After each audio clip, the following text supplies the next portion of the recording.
L'Égypte veut ralentir le taux de croissance de sa population pour réduire le taux de croissance démographique. Le ministère égyptien de la Solidarité sociale vient de lancer un programme de sensibilisation à la limitation des naissances. Getty Images 2, ça suffit, c'est le slogan du programme que va lancer le gouvernement égyptien pour faire face à l'explosion démographique considérée comme le principal frein au développement. Le pays compte aujourd'hui 105 millions d'Égyptiens dont 97 en Égypte et 8 à l'étranger. De notre correspondant au Caire, le gouvernement souhaite sensibiliser 1 million de familles parmi les plus pauvres d'Égypte qui ont encore moins de 4 enfants à s'arrêter là. Les raisons économiques sont l'argument principal utilisé par la centaine d'ONG associées au programme. Il s'agit en fait de combattre le dicton populaire selon lequel « chaque gosse arrive au monde avec son gagne-pain ». Un effort louable mais totalement insuffisant estiment les experts. Il faut 2 points de croissance du produit national pour 1 point de croissance démographique.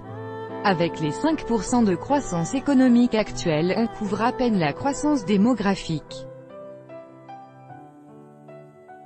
Reste l'énorme retard à combler et qui s'est dramatiquement creusé de 2012 à 2015, le contrôle des naissances affecté par l'après-Moubarak. Après le soulèvement contre l'ex-président Moubarak, il y a eu une période de vide exécutif qui a affecté les programmes de contrôle des naissances.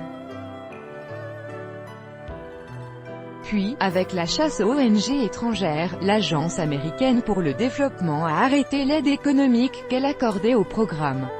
Plus de pilules et de préservatifs subventionnés et plus de campagnes publicitaires sur les médias vantant les mérites d'une petite famille.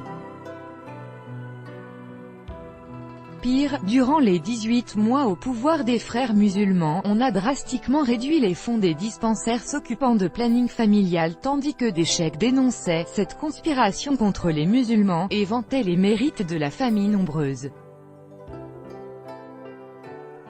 Résultat, on a atteint une croissance de 2,5% en 2014 alors que l'on était aux alentours de 2% avant 2010. Des risques d'explosion sociale. Il n'y a plus de place dans les écoles primaires où les élèves s'entassent déjà à plus de 40 par classe. Il n'y a pas assez de lits dans les hôpitaux. La crise du logement devient dramatique. Mais le plus explosif est la montée vertigineuse du chômage. Officiellement, on est aujourd'hui aux alentours de 10% de chômeurs, le double selon des calculs indépendants. Et comme le mal touche surtout les plus jeunes, le risque d'explosion sociale augmente proportionnellement avec la démographie. Cela a poussé des députés à réclamer des mesures draconiennes, l'arrêt des subventions et de la gratuité de l'enseignement à partir du 3e enfant. Une catastrophe dans un pays où 40% des habitants sont sous le seuil de pauvreté. À lire aussi, pourquoi l'Égypte va mieux et les Égyptiens moins bien ?